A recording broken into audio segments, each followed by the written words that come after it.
Hey, what's poppin' YouTube? This is Thomas from Tom Power Vlogs. Today we are going to talk about Amazon Flex tips for beginner drivers.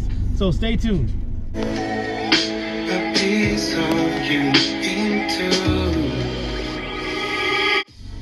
What's up YouTube? This is Thomas again. I am back to tell you about 10 tips to becoming a good Amazon Flex driver. So tip number 1 is picking up the blocks. When you first start Amazon Flex, you don't know how to get these blocks. You don't know. They don't tell you anything in the tutorials that they give you. Okay, so this is how you get the blocks. You have to go onto the page, and then on the bottom it says refresh, and you use 2 fingers. So you click on refresh, and it's gonna pop up blocks, and the blocks pop up every hour, 5 minutes before and 5 minutes after, and anytime during that time you can pick up blocks. But the majority of the blocks are released 10 minutes to the top of the hour and 5 minutes after the top of the hour. Sometimes 7 minutes, but that's when you want to pick up your blocks. And you're going to use 2 fingers to refresh. And then on top of the phone are the blocks are going to be. So you're going to have to use a total of 4 fingers, which is 2 here. Let's see right here. 2, like that. So you're gonna have to do 2 to refresh and 2 to accept the block, and then the third one is going to be down here, which is going to be for accepting the block. So once you accept the block, you check your phone, go to home, and then do refresh, and it's gonna pop up the block that you have. And then look at it, look at the times you got to be there, and if you don't like it, you have 5 minutes to go to calendar. Go to the app, click on the menu, go to calendar, and then from calendar go to today's date or the date that you accepted the block, and go all the way to the bottom. It says forfeit block. You got 5 minutes to forfeit the block. If you don't forfeit that block, you have to do that block. And if you don't want to do that block and it's already been after 5 minutes for that day, those 4 hours or 3 hours or whatever hours they give you, you've gone for that day. That means if it was a 4-hour block and you do not want to go and you canceled like 45 minutes before the block, that 4 hours for the day are gone. So you technically only have 4 more hours left of work that day. So I would suggest that, you know, take it very seriously and very carefully on how you pick these blocks, because you want to know your time schedule and you want to pick the blocks that you need for your time schedule. Like me, I like morning shift, so I try to get up at 5:45 in the morning, and I start boom with my 2 fingers like this. That's it, nothing else.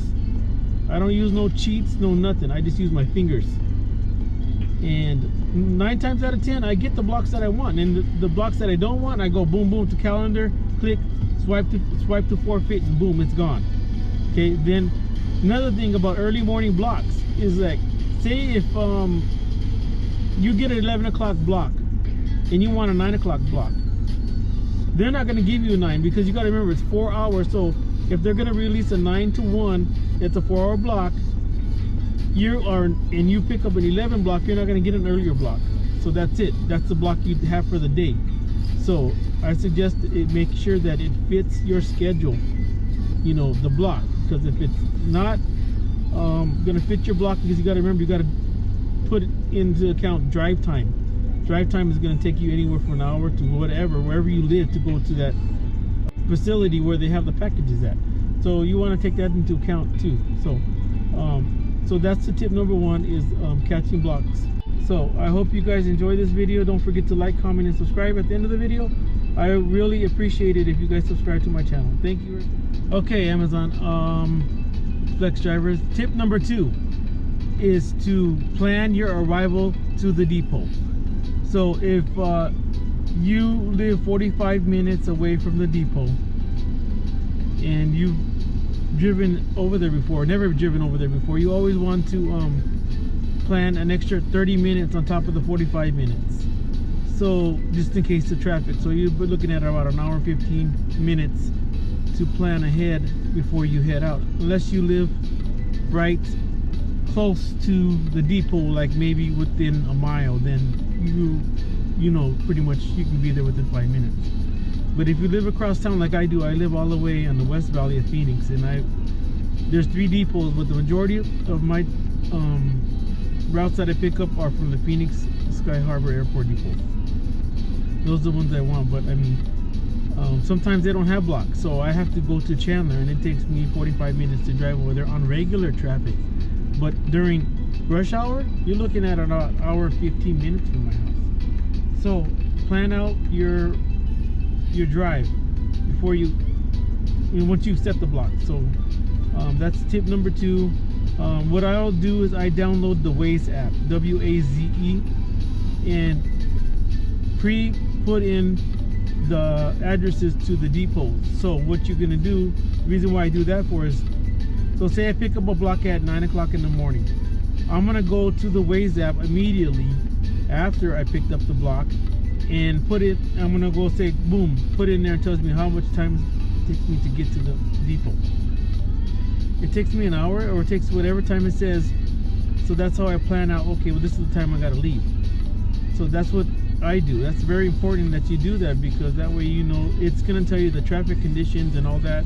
And I mean, Waze is pretty much dead on. From the time that I leave my house to get to the depot, it's maybe a minute to 2 minutes wrong.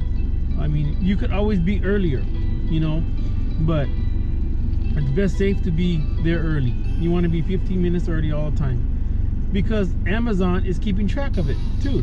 They're keeping track of what time you get there and to see if you're on time, and they use that towards your benefit. So they're gonna know, okay, well, yeah, this guy comes on time, he's never late or whatever, so they're gonna look good on you. It's gonna look good on you, so they're gonna want to, your percentage of them keeping you is higher, you know. So that's tip number 2. So tip number 3 is, once you arrive at the depot, you make sure and scan arrival code. It doesn't matter which depot you're at. First time during that day to that depot, you have to scan it in. The second time, you probably don't have to scan it in, but in my market, we have to scan every time. So every time we drive up, you have to scan.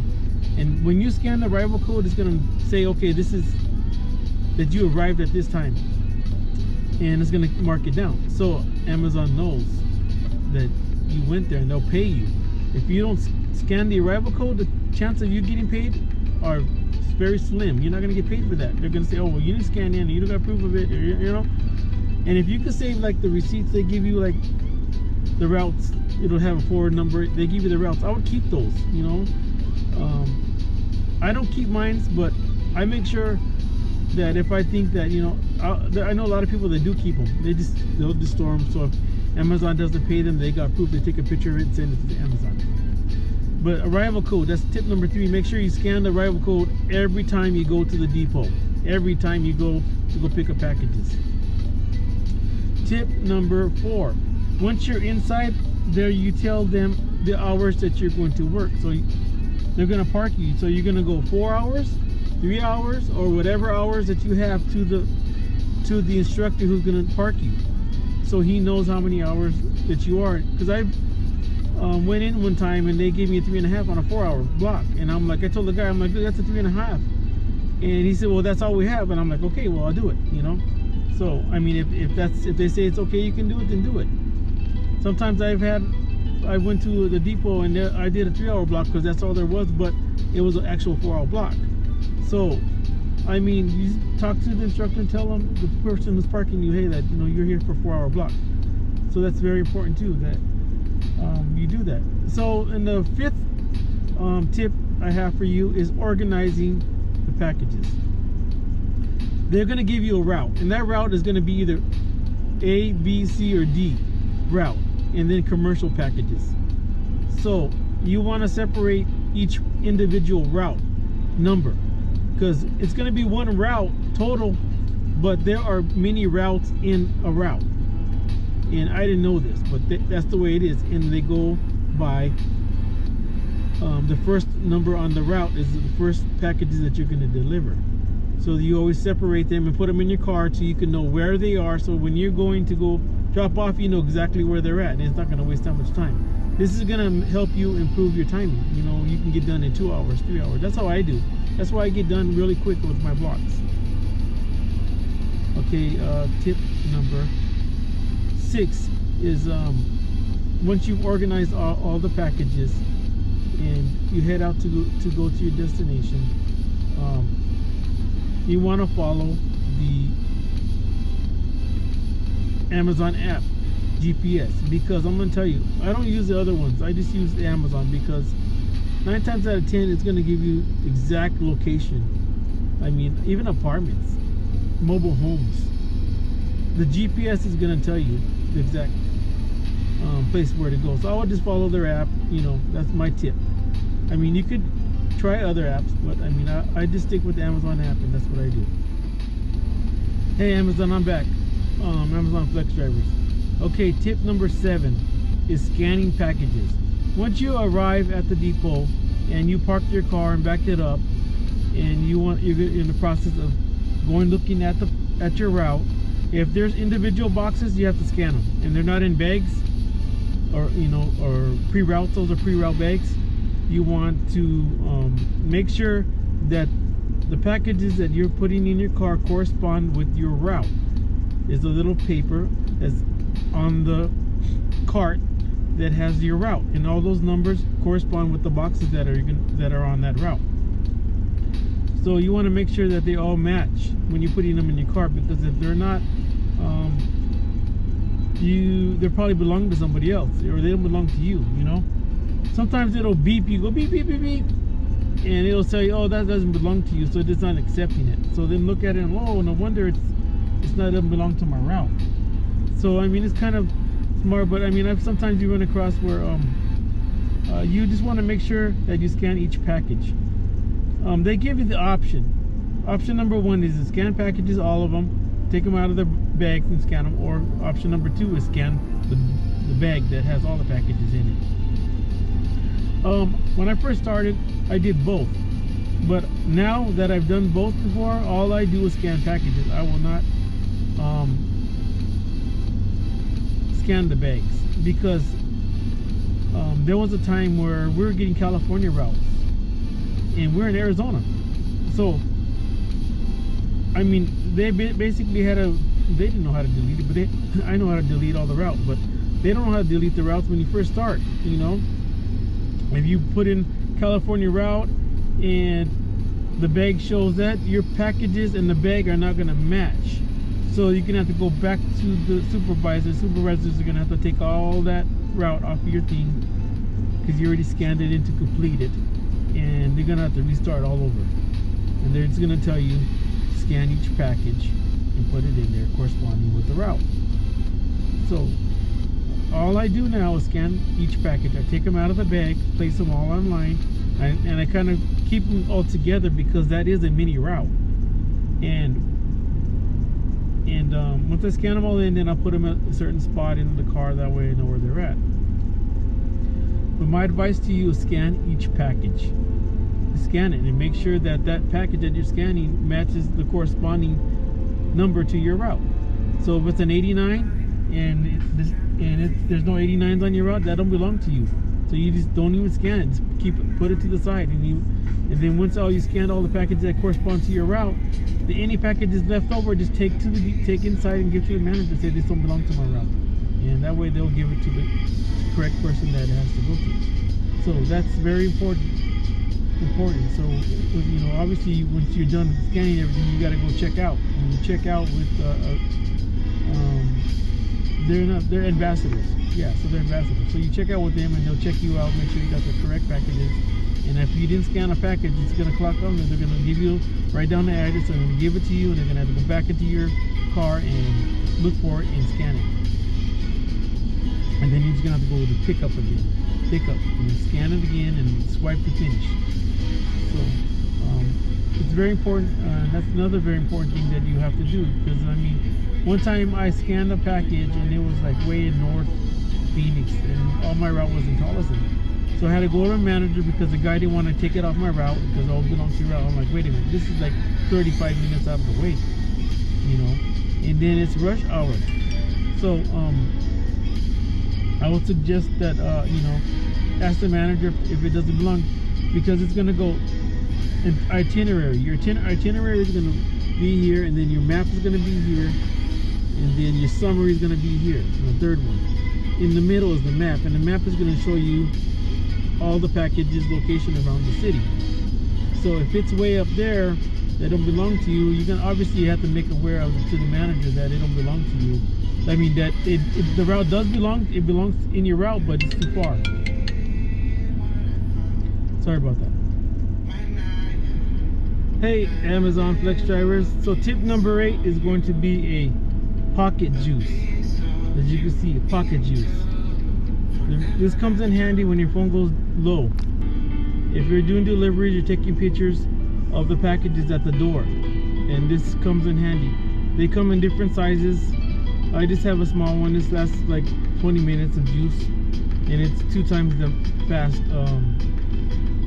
So pocket juice is what you want to buy, and that's gonna keep your phone alive. When I first started, nobody told me about how much energy or power I was gonna use, and I learned the hard way. When I first started, my phone died, so I had to go to a Circle K and charge it. And I mean, you guys can avoid that by buying a pocket juice. So that's tip number 8. Okay, tip number 9. Tip number 9 is placement of packages at homes. You want to place them if you can. Not all packages can be that way, but if you can, hide it behind a wall, behind a pillar, so when you walk up on it, you can't see it from the street. So just conceal it. Conceal the packages so they don't get stolen. Because that is a pet peeve of Amazon. They do not like losing packages, and they do not like refunding people money for their packages, and they will use it against you no matter what. So that would be tip number 9. Tip number 10 is do not be late for your blocks. But if you are late, do not say you leave your house an hour and you run into traffic. You have 5 minutes after, up to 5 minutes after the time you have to be at the block. So if you have to be at the block by 1 p.m., you got technically to 1:05 to be at the block. I ran into where I've left my home and I was like 1 hour 5 minutes to get to the block, to get to the depot. And I got there and I told the lady, well, I had a 5 o'clock appointment and I was more than 5 minutes late. So what I did is I went into the depot. She let me in and I got out of my car because it's not going to let you scan arrival code. So I go talk to the manager and say, you want to speak to the manager, and they'll tell you where the manager is at. He's going to be wearing a blue vest. And you go tell him, look, I left my house whatever time that I did and I still got here late because of traffic. 9 times out of 10 they will put you in and put your name in, and then all you have to do is refresh the app and you can go continue. Then you got to scan the arrival code from the manager, and then after you scan then you can go start scanning your packages. So that will be my final tip for the day, is to not give up on a delivery schedule if you are late. Eventually, I mean, I was late maybe once or twice, where no, actually one time, and it wasn't even late. I went to, because I had a block, I went there, I was like 7:05, and they told me, oh, all the routes are taken. So they didn't give me an arrival code, so I couldn't scan them. This is late night shift. This is 7 p.m. to 9 p.m. shift. So those kind of shifts, though, you got to remember the late shifts. If you are late, definitely you might not have a route because the routes run out fast. So, but during the day, like, from 8 o'clock to 5 p.m., normally a manager will put your name in. I mean, not all the time, but if you're like a minute late, 2 minutes late, 3 minutes late after the 5 minutes, so like technically you're 7 minutes late, go talk to a manager and tell them, what I do is I'll just park my car right away because I know it's not going to accept me. Then I go find a manager and I'll tell the manager, look, I was here at a certain time, minute late, 2 minutes late because of traffic, and with 9 times out of 10 you tell them what happened, and they will let you, they will put your name in, and then you can scan the arrival code and you can continue your business about scanning packages. So that is my final tip, and all these tips come in handy because nobody told me these tips These are by trial and error. So I hope you guys enjoy this video. Don't forget to like, comment, and subscribe at the end of the video. I really appreciate it if you guys subscribe to my channel. Thank you very much, and have a nice day.